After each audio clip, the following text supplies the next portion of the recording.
Thank you for tuning in to Full Disclosure, created intentionally for aspiring entrepreneurs, business owners who are hungry to learn from the best. This is not an aspirational interview podcast. We're going to do things a bit differently. Each Full Disclosure episode is a mini masterclass led by an expert going deep into one topic to do with growing your business. The part that I'm most excited to share with you all is every episode, one lucky listener wins a free consultation call with our experts. If you want to learn more how you can apply for that, it's in the show notes of the episode. I am Alina Khan, your host and fellow entrepreneur, and I'm here to make this journey of growing your business honestly less overwhelming and less lonely. So with that said, get your notepads out because you're going to want to save a lot of tips from this episode.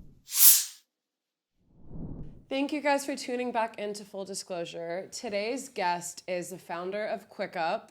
And Quiqup is actually one of the region's most popular and most trusted shipment and logistics centers for all brands that have product deliveries, managing the deliveries, and obviously executing them as well. And I've had the pleasure of hanging out with Bassel, having great chats with him, and there's so much you guys can learn in this episode. I'm really excited that one of you get to win a free consultation call with him as well. So you can totally pick his brain about your whole strategy for shipping and logistics. But you'll also learn in this episode why shipping and logistics is not just technical, but essential to get right. So without further ado, Bassel, welcome to Full Disclosure. Thank you so much. I'm super excited to chat with you. We've had some pretty interesting conversations, and I can't wait to share some of that with your audience. We've had some really interesting conversations, and a lot not about shipping and logistics. Yeah. But there is so much I know that you have to say here. And before we get started, because this podcast is called Full Disclosure, I have every guest take a pledge. So I'm just going to get right into it. We handshake if you agree to the pledge. So, Bassel, do you commit to full disclosure on today's episode, promising to overshare and not holding back all the things you really think and know about this industry and topic? Are we doing like vows? I'm meant to say I do. Yes. Oh, by the way, you don't know, but this is actually like a commitment.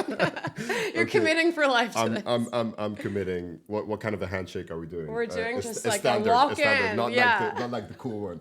We can like fist bump. We fist bump as well. Wow, no one's actually asked me what kind of handshake, so love the attention to detail. So me and you were talking about this topic. Obviously, I have a cosmetics brand. I've dealt with this myself. But I think what's interesting about shipping and logistics is you shared a story with me, which I would love for you to share now. Why does this topic even matter? Is it just a technicality, or is it something that can really change the game of a business? Yeah, I mean, look, it's interesting because that story I got exposed to on Sunday. So I was sitting with this amazing influencer. She's built such a beautiful brand for herself, very personable, and so a lot of what influencers end up doing is at some point they launch a product to sort of extend their brand outwards into something that they can sell and share with people. And this specific person, she had gotten a referral for the kind of fulfillment service provider that she would use. And a lot of her orders were shipping internationally. She has like quite a broad global audience. And the partner she chose was not necessarily technologically advanced, not necessarily very professional, wouldn't integrate directly with her platform. She uses Shopify. And they ended up shipping about a couple of thousand orders to all the wrong people. So imagine they took a sort of like a CSV download from Shopify, inputted it into their own systems, and they completely screwed that over. And no one got their right order at the end of the day. And that almost killed her business because she needed to figure out ways of sending people their right item, compensating the ones that weren't willing to exchange or whatever. And it almost killed her business. And so oftentimes I feel that founders tend to have logistics as an afterthought, whereas it is one of the first things you need to think about when building this your brand. It's literally the physical manifestation of that experience post checkout, and it's what your customer engages with in the real world beyond the digital experience online. First of all, I think for any brand founder listening, you'll agree that that's the biggest nightmare that could happen Yes. is if all your deliveries go to the wrong customers. And you think about how much money was wasted with the shipments. That is terrifying. And secondly, this gets me really excited for the episode because we're basically saying by really listening carefully to what we're about to share, you're preventing potential insolvency for your business, because really it's like something to not underestimate. If this goes wrong, this can completely change the experience of a customer receiving your products. And you have one impression as an early brand.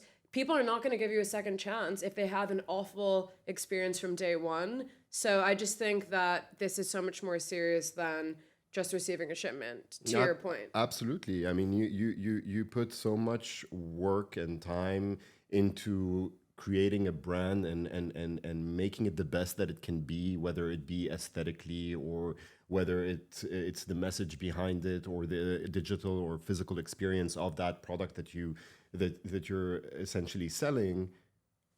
You need to complete that journey, right? Yeah. And so it's important that is seen as like a holistic way of looking at the business. Definitely. So I want to always start with the basics for my listeners because there's no dumb questions at full disclosure.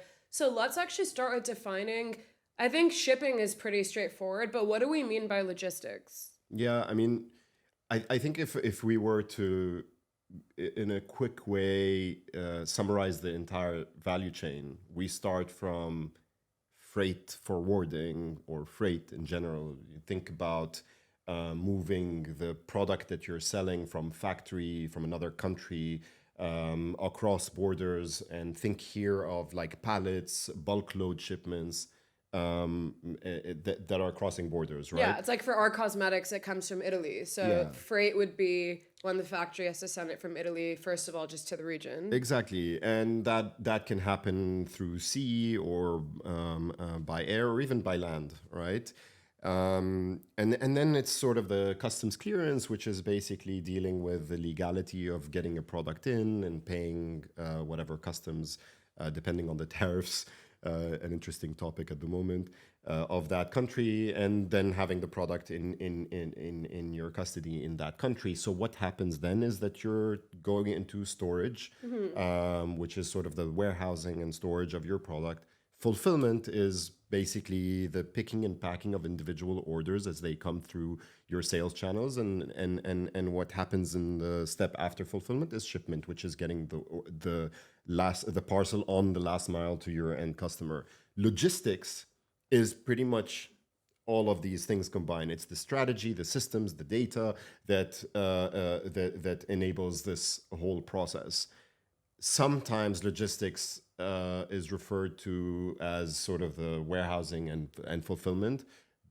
But yeah, that's where it gets a bit confusing. That term is interchangeable. It is the umbrella of everything, actually. Okay, so everything's under logistics. Yes. I would love to start with the early brand founder. So let's say someone listening, starting a brand, it's maybe like one SKU, it's nothing crazy. How does a brand owner know when they're supposed to start partnering with a company like a Quiqup or, there's other fulfillment companies? Is there a metric you're supposed to aim for? How do you know if you're too early or if you're ready to finally partner with someone? Because obviously there's costs in mind first and foremost. Look, like we can get smart about it and say, okay, what order numbers and metrics, etc. But the truth is that ultimately what we see most recurrently is that you have founders of these businesses that end up using their own personal space to store, pick, and pack, right? And typically it's like a living room or their office or whatever. And there's a point in time where you're losing parts of your own living space, and also you're losing your time as a founder in dealing with the stock, in printing labels, in packaging goods, and actually that is taking away from your creative energy. And in a lot of ways, founders, when you ask them why are they doing that, they say because we want to control it, we want to keep costs low, we want to make sure that we're in the early days we're really taking care of that customer experience. And I think that's at some point that becomes maybe in the first part of the journey when you're learning about the business, it's important because that gets you closer to the business itself and the dynamics of what it means to pack parcels and engage with the process in that way. But there's a point in time where that focus of is important. The removal of focus from the creative energy, from understanding your customers better and developing on the product and iterating is so that you can get to that product market fit and grow. It's so important that your energy is invested there rather than in the picking and packing and printing of labels. And so if you're able to find the right partner that is actually going to deliver a better experience to your end customer than you would yourself, because they are the experts, they have the systems and know-how, that is worth paying for, because you're paying for your ability to free yourself up for what matters. And what you're good at. And what you're good at. And what you got in, why you got into this in the first place. You didn't get in for admin work, right? Where you're doing deliveries most of the day at home. Admin and literally manual labor. Yeah. Right? Yeah, I'm sure that wasn't anyone's ambition when they were excited to start their brand. But I like that your metric is actually psychological and more of like an emotional metric rather than an analytical metric of when you're hitting X revenue, because it makes so much sense. It's like free up your time to do what will actually move your business in a larger way. But if you did have to put a number to it, I think when we were chatting, was there like a number of orders per day that you've kind of seen from best practices is a good time to... Yeah, so when you're crossing the 2 to 5 orders a day, it's like the complexity of dealing with inventory and fulfillment, the complexity just goes exponential with every additional order per day post that 5 order a day mark. Yeah. And so that's when things just go out of hand and you kind of need to find a solution. No, that makes a lot of sense. And I know that when you've experienced also working in different markets with Quiqup, like you were in the UK and now you're in the region, costs of shipping and deliveries are different per market for many reasons. Can you touch on that slightly? Yeah, I remember you said to me that like one of your friends is fulfilling for £8.50. That's like pick, pack, and ship for £8.50 in the UK. Yeah. First of all, like it's important to understand that getting an item to a person from a warehouse, there's like a whole ecosystem of things that are working together to orchestrate that. There is a data flow, there are people, there's real estate, there's fuel, there's communication with the end customer, and the tech that goes with that. So there's a lot of things that need to come together perfectly in order for item from shelf to end up in customers' hands in a way where they don't even flinch and don't even have to worry. So the costs need to be put into context. Now when we look at the UK versus the UAE, all of these items that I just mentioned, maybe besides tech, real estate, labor cost, fuel, are actually better here. So in fact, when you mentioned that cost to me, the average cost to fulfill an order in the UAE is literally half that. Wow, yeah, literally half the cost of the UK. That's so interesting. So you can't compare A to B. The whole structure of the market here is different, such that your overall costs are lower. It's so true, because I remember me and you were saying also that it's not really a pedestrian-friendly region. So whereas in somewhere like the UK, you could take the tube and walk to an actual like drop-off center. Like you said, it's called Pudo. Yeah. And pick-up drop-off locations. Yeah, I'm like learning all these terms. Pick-up drop-off. Now I sound like a pro. But yeah, here you don't have that ability to just kind of walk out and go drop a parcel. So even the process of getting to do something like that is completely different. Yeah, I think that what you asked me at the time was like, are people in the region lazy? Yes, I did say that. Don't cancel me, guys. No, but to be honest, because we have things delivered to our doorstep. And not only that, we expect things to our doorstep in a few clicks of a button. So it does make me think that, and I'm including myself in that, I have become lazy. But then you made me feel better about it, because it's not just laziness. But it's just like it's the way that these cities are designed. Right? Like you're literally 1 or 2 blocks away from a 6-lane highway anywhere you are. There's not much of a pedestrian culture, also because it's pretty hot for 4 months of the year. And so every time you kind of move from point A to point B, you're getting into your car and going to the next location. There isn't a natural flow throughout your day where you'll pass by the shop on your way to work and on your way back from work and meet up with people or whatever. And so when you look at the behavior in the UK, is that like, yes, people are comfortable getting orders delivered into lockers or into a nominated location, which is probably the convenience store right around the corner, whereas people here aren't interested in that. And actually, funny enough, that the ecosystem here is actually still very nascent, because the overall adoption rate of e-commerce in the UAE is literally half what it is in the UK. Yeah, I've noticed that this region is very behind in online shopping rates. I was really surprised because there's such a big youth population. Well, when you look at the GCC overall, maybe not just UAE. So I thought that was interesting, like the correlation between usually youth are very mobile first. So then didn't you find that surprising as well? Like, why is e-com So less look, here? before COVID, I think e-com penetration rates were in the single digits in comparison to overall retail Wow, spend. yeah. and and basically a lot of it was that people didn't trust paying for stuff online, hence the cash on delivery culture.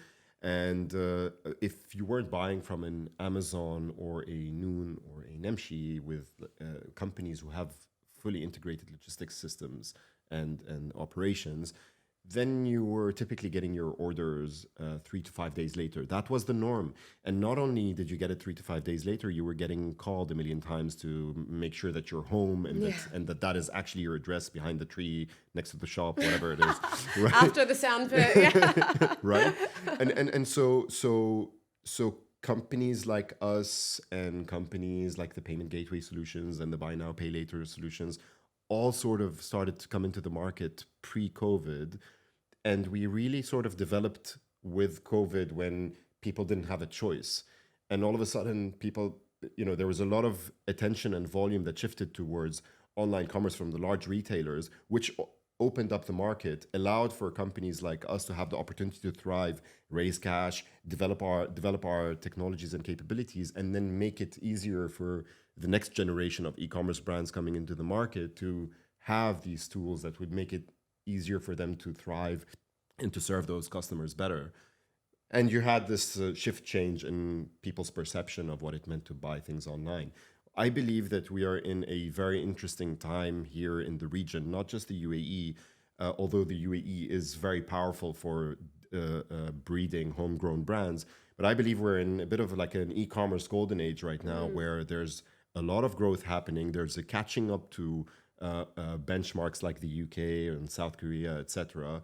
And this opens up the opportunity for independent entrepreneurs to launch their ideas and to have the opportunity to take part of the market.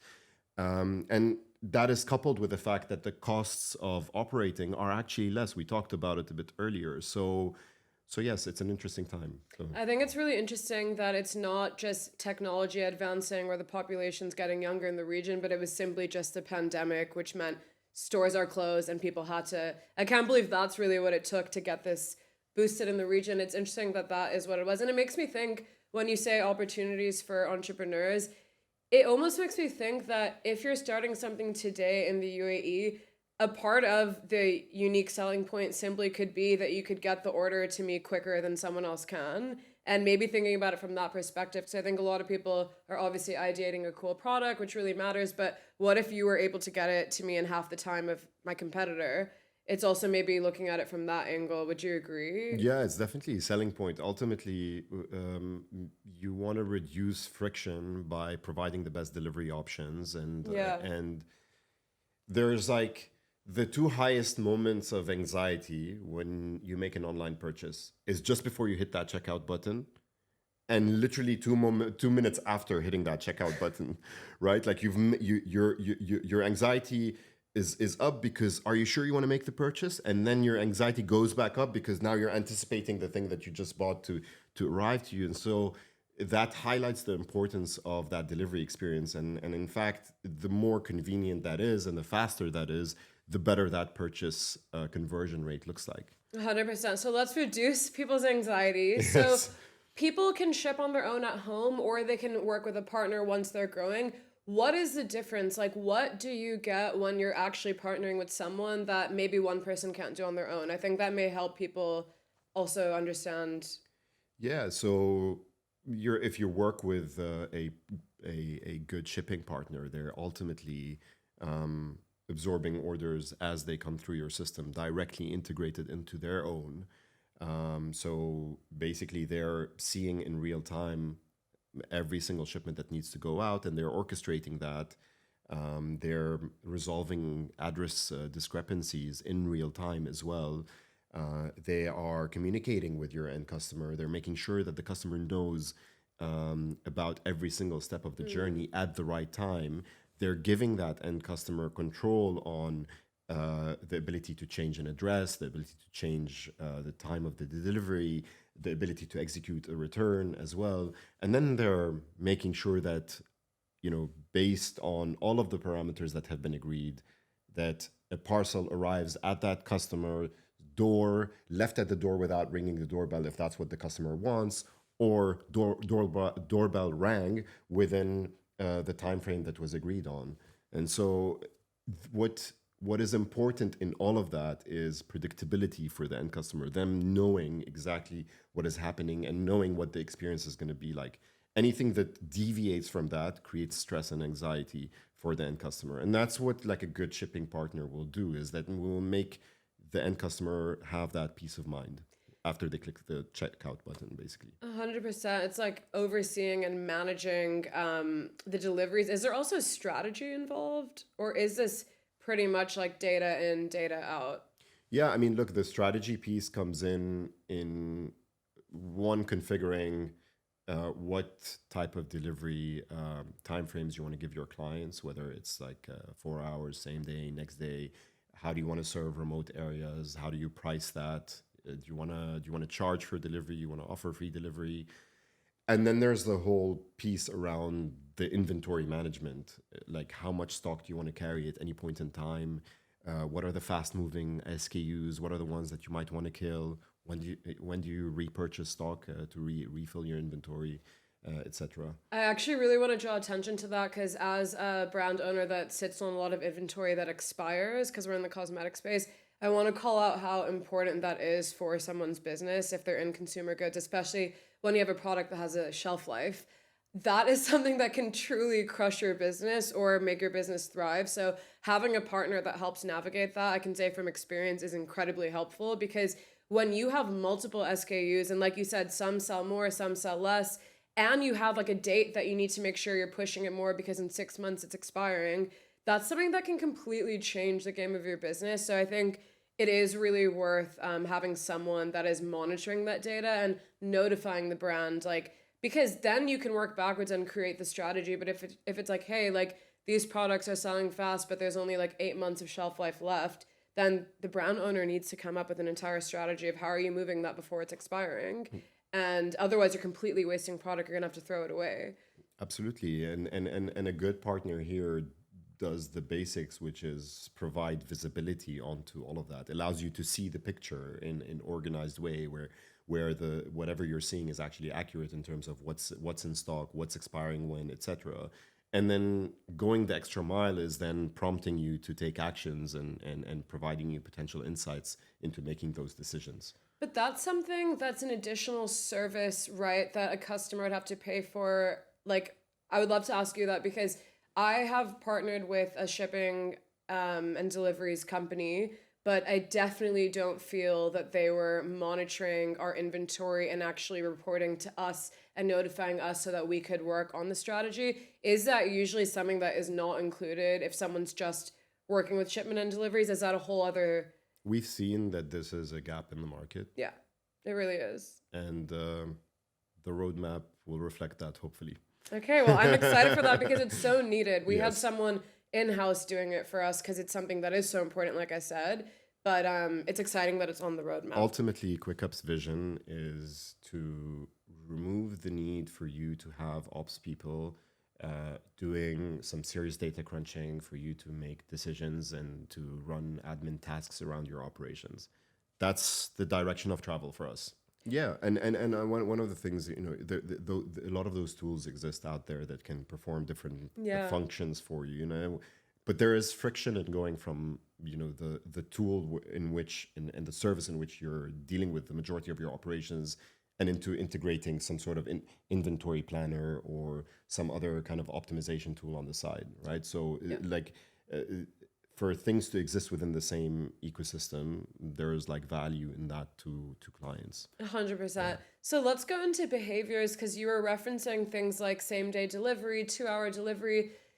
Have you seen like significant impacts on the conversion rate of someone's e-com site when they do offer things like 2 hours free shipping, or we can get this to you within whatever? I kind of want to ask for the business owner listening that's wondering if it's worth implementing in their strategy because you see that much of an uptick, or do you think if you're starting out, you don't need to focus too much on offering those kind of rush delivery services as much? Look, we talk about anxiety and friction in terms of conversion, which is, the holy grail of e-commerce is you want to reduce friction to increase conversion and get people to make that purchase. Ultimately, when you're getting people to decide to then pay for delivery when they get to that checkout, there is that moment in every person's mind is, oh, do I really want this right now? Do I want to pay the extra charge? You made the decision that you want to pay for the item, but all of a sudden there's another decision that you now need to make. So yes, I think that this whole free delivery thing is important. But I don't think that it can be treated in isolation. One is that you don't want to go down the drain in terms of your business. So it's important to understand what your margins look like. What are your, what is your revenue minus cost of goods look like before that delivery fee is included? And for you to think about at what basket value does it make sense for you to offer that? And for you to incentivize customers to get to that basket value, for you to provide them with that free delivery. Don't just go with free delivery because that's what's going to reduce your conversion. You don't want to reduce your conversion to kill the business, right? So you want to incentivize the right behaviors from your customers. And then maybe the second piece to that is, I think it's very important that there is a retention strategy in place after that first purchase is done, right? If you're going to offer free stuff, you kind of want to keep those customers so that you amortize and you make benefit from this free thing that you just gave, right? So I think that it's important to see that full picture and not just offer free delivery because that's what sells, right? And then you asked me the question of whether to offer fast delivery or not. I honestly think that is very product specific, right?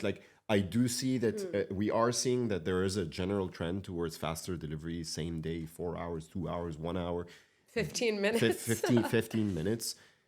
But it's not in all, it's not one size fits all. We don't see that in every single category.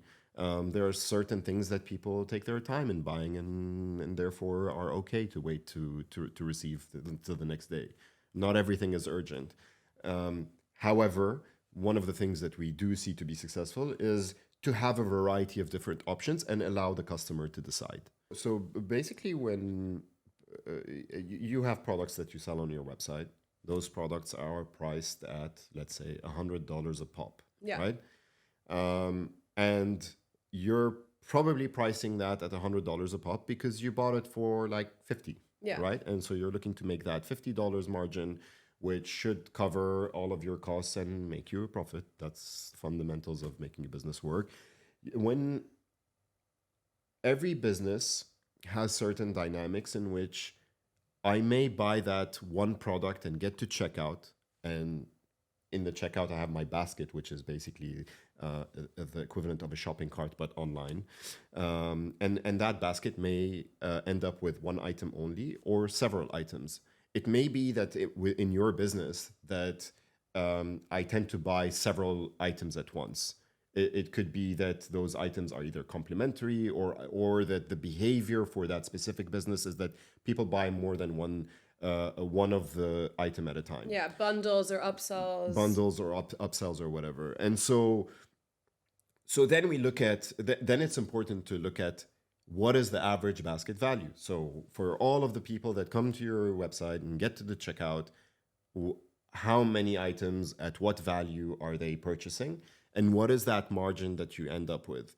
And so therefore, when you then calculate your logistics cost, the shipping, the picking, the packing, storage, etc., that you have enough margin there that covers all of that and some, because you still have your marketing cost of acquisition of every single client, which is basically the aggregate of all the marketing activities that you're performing in order to attract that client. And then the salaries of the people involved in your company down to your bottom line. So it's really important to design your sort of business around the behaviors of people on your product, on your website, and also try to incentivize people towards the types of behaviors that make the economics make sense for you.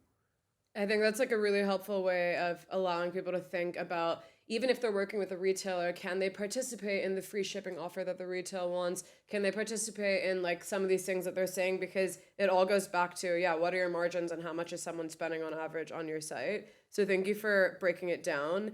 Yeah, and then you touched on retention as well. Can we elaborate on that further? Like, all of this is only worth it if you have a strong retention strategy. What do you mean by that? Yeah, if there's one common denominator with all of the clients that I speak to, everybody's concerned with increasing repeat purchases, making them happen and increasing them, right? And it makes a lot of sense because ultimately you're making all this investment to get your client's attention, to get them through the door the first time. That's where you've spent the most amount of money. Now you've spent this money, you want to keep this customer coming back because ultimately it's a lot cheaper to get the same customer to come back. I think the kind of market benchmark here is that it's 80% cheaper to retain a customer than to acquire a new one. And so ultimately, you want to expand that repeat purchase rate as much as possible to make the business make sense. And it kind of reminds me of one of my first few questions is, when does a business owner know they're ready to partner with someone? It makes me think that maybe now we add on if you actually have a retention strategy in place, right? Because what's the point in investing and paying extra and having this team if you have no way of getting a customer back into your funnel? Like, would you agree by that? I don't think I agree with that, honestly. No, yeah, please, like... Yeah, and I think, okay, maybe this is going to sound a bit self-serving, but truthfully and genuinely, the reality is that part of that retention happens because of giving your customers the best experience possible. So that is a strategy in that some is ways. a strategy. That is part of the strategy. A retention strategy is to give the best delivery experience possible. Yeah. And to be fast and to never make mistakes and to have great returns, returns policy and returns process. You know, so no, I don't agree with you. Actually, I think it's a marriage of both sides because there's definitely that, but then also it's on me to have really strong retargeting emails and strong reminders of like, hey, like you got that, but like this goes really well with it. And me like kind of having that Klaviyo CRM strategy where I'm popping back into your inbox and into your WhatsApps with the right messaging. And I'm having new product launches to excite you continuously about my brand. So I think both of it together is probably like the strongest retention strategy. We can agree. But I think we both need to double team it. So I know you are really familiar with two markets and the way that consumers behave, which is so helpful, UK and UAE. But for this episode, we're focusing more on the UAE. What are the behaviors you're seeing? Do people care the most about things being free here, or is it convenience? What have you observed? Because it could shape the way my listeners think about their strategy if they're trying to attract a UAE audience of consumers. There's definitely parts of the market in where free delivery is more important than convenience, and it is typically sort of like when people are buying very cheap goods and gadgets, probably from Chinese online stores like Temu, etc. So when you're buying something that costs like $2 or $3, you sort of don't want to pay for a delivery that's more than the item itself, right? However, for the majority of the clients that we tend to service in the market, we've seen over time that convenience is more important. People value this knowing that things are going to go right. the control that they have in terms of being able to update an address and change if their plans change from being in the office to being at home, changing the day, knowing when exactly the driver's going to arrive, if they're going to ring the doorbell or not. So and that's sort of like what we've seen of the market to kind of be more interested over time. And does a customer here like regular notifications, like every update along the way, or is it annoying for them to get all these pings on their phone? What have you observed? How do they like to be communicated to? Yeah, look, I think that, again, there's no one size fits all. I think it's really important after we've discussed this earlier, after you've made the purchase, to know that things are happening. Yeah. But one of the things that I kind of think about is like, perhaps maybe we should give control to that end customer as to how they want to be kind of like messaged. And that's something we're also thinking about. That's cool. Where it's like an option in the beginning of setting up the relationship. Like, yeah, exactly. Yeah. It's like, what are your like messaging settings with Quiqup every time you receive something to us? That's cool. Yeah. If we had to wrap up this portion of the conversation, which is about your shipping and logistics strategy, what are a lot of e-com brands and business owners doing wrong with the way that they're approaching this? They go for cheap stuff. They're trying to protect their margins as much as possible, and so and they do not realize the importance of the post checkout experience, and therefore they end up going for the cheapest option, and what they end up with is having to deal with disgruntled customers and loss of faith in the brand and things being lost, and that sort of erodes the brand over time. So I think it's like super important to consider this as one of the most important pieces of the puzzle and treat it as such. It's so true, because I was talking to a customer experience expert in one of my episodes. I think you know her, Rebecca. Yeah, We were saying, she's cool. what a shame. Yeah, she's great. What a shame if you're spending all this money on your branding agency, your first campaign, your influencer strategy, but then when the product is received, it was the shittiest, most frustrating experience. You just wasted all that money because you're not going to get that customer again.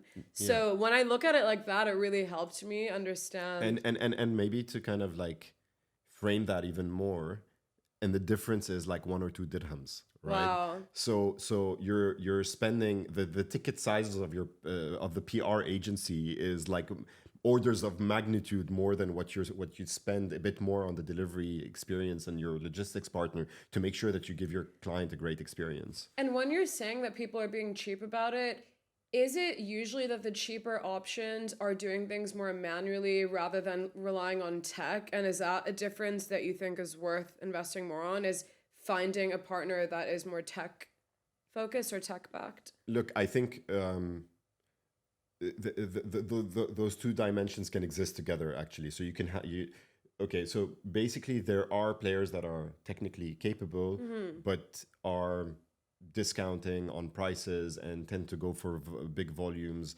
And typically what we see is that those types of players tend to service the largest players in the market. They tend to service the Amazons and the Noons and the Temus, etc.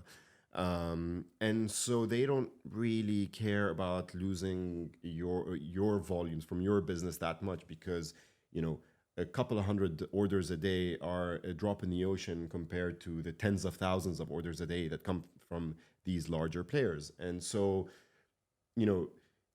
I think it's important that basically customers are cognizant of that and then realize if they do matter to that player or not, one. And two, the technical part is quite important. It's everything we talked about in terms of orchestrating to get an order delivered on time in a very specific way, with all the communication involved at the right moment, with the flexibility of tweaking that communication and tweaking the journey along the way, with giving you the visibility on your stock, your expiry dates, giving you insights on that. That is, and integrating with your order channels, whether those are you selling on your own website or you delivering into retail stores, etc. That, you need a very strong operating system that can deliver all of that value to you in one place, and hence technology underpins that in such a strong way. So, I would, urge these founders to do their due diligence around the technical capabilities of their potential partner. Me and you were chatting a bit about product market fit. So it's like, okay, yes, the shipping strategy, the logistics strategy is paramount to a business, but I think you have a lot to say on the journey that goes actually even before that, because you are first and foremost a businessman and an entrepreneur. So you can also look at things more holistically. So what are your thoughts there on what else a business owner should be thinking that actually impacts if step two with shipping and logistics, like as in nothing can even go well with that if there's a part before that that doesn't happen? Yeah, I think it's very important to, you're passionate about a product, right? Yeah. And that's probably what gets you to want to build one of these things. But what's important is to be able to, in a way, channel that passion to better understand what is the problem that you're actually solving for that end customer. What sort of psychological space are you filling, right? What is the actual need? What anxieties do those customers have when they consider buying such a product in the first place? What goes on in their minds? And then what is that journey that gets them to buy that product and make that decision? What flips them over the line? And the only way to do that, one of the key ways to do that is to get very close to those customers and speak to them and try to trace back that journey that got them to think that that in the first place they needed this product, and what were all the steps that they went through from an emotional level to get them to make that purchase. And I think that when you are able to map that emotional journey, starting from the initial kind of moment of need down to the anxiety and the inertia around making that purchase, and then getting over the line with that. If you can map that emotional journey, there's a lot that you can draw out of that in terms of, one, understanding what kind of messaging you should use along the nurturing of your clients through the conversion funnel in the first place. But then also it gives you insight as to what is the strategy that you're going to adopt in developing that product further, or what is it that you need to do to bring that product closer to hit that exact need, and to reduce those anxieties and reduce that friction in terms of the purchase. And that goes into the design of the product, it goes into the design of the messaging, and it goes into the design of the actual buyer journey on your website. And this process is so important in sort of like the early days of launching a product, because you really need to know what is it that you're kind of like doing for those people that you're selling to, and you're only going to know by engaging very deeply and very intently with every single customer when they make the purchase, and if they haven't made the purchase as well, to engage with those people to understand very well. It's quite basic stuff, but I see that a lot of people don't do that because they are more excited about their vision and their idea of what actually it is that they believe is the best incarnation of the product. No, I completely agree. I think a lot of people are like, I went to a trade show, found a cool product, the margins are insane, I feel like I could totally sell this on e-com, but that's not at all product market fit, right? Like, how would you define product market fit? Because one definition that I liked, that I actually want to know if you agree or not, someone said product market fit is if your business shut down, then people in that city or that region you're serving would be like, oh my God, where do I go now? Or where do I get it now? Nice. What do you think? Yes. I mean, it's interesting because sometimes you're creating a need that didn't actually exist before as well. True. But ultimately, my definition is slightly different. Maybe it's a little bit more mechanical. Yeah. It's when I know that there's a high percentage of there's a high probability of a customer buying this product whenever I put it in front of them, and that when they buy this product, they're really happy about it, and that they will come again and again and again to buy it. It's like very mechanical in that sense, what my view is. And also the reality is that why do I look at it mechanically that way? because the product itself will evolve over time. So the definition of it in your example of where am I going to get this thing is going to change throughout time, basically. True. So it's not enough just that you can't get it anymore. It's a little bit deeper than that. But so then how can people do this in the best way? Is it in the city you're in, focus groups? Is it surveys? How do we make sure that we're doing the right thing so we are validating product market fit before investing and starting this business? Yeah, I mean, look, I think that I take a more kind of like practical approach. Put some marketing spend behind your website before figuring out, before completely configuring your website. Just have a landing page, a very simple one. Put the product on there. If we're talking about a consumer product here, that is, and observe your traffic. Yeah. So A/B testing before see what people are doing, yeah. and then speak to those people. Speak to every single person that lands on your website. Literally, we did that in the early days of Quiqup. We had this tool called Mixpanel, which allowed us to basically observe all activity on our app as people downloaded it and toyed around with it. And we literally called every single person. People freaked out. They thought it was quite creepy. But that's amazing, actually. Mixed panel. So how do you get the number though? Like, how? Is it because when they check out? No, because it was one of the first things we prompted them to do. Yeah. Is basically put their email address or their phone number or whatever. Nice. And so you're like, hey. Yeah. Why didn't you buy? Yeah. It's like the opposite of playing it cool as a brand. and to be honest, it was in that process that we learned everything we needed to learn to make the product work. And that's what got Quiqup to take off. And do you recommend doing this before you've actually, like, let's say it's a consumer goods brand, before someone is buying the inventory?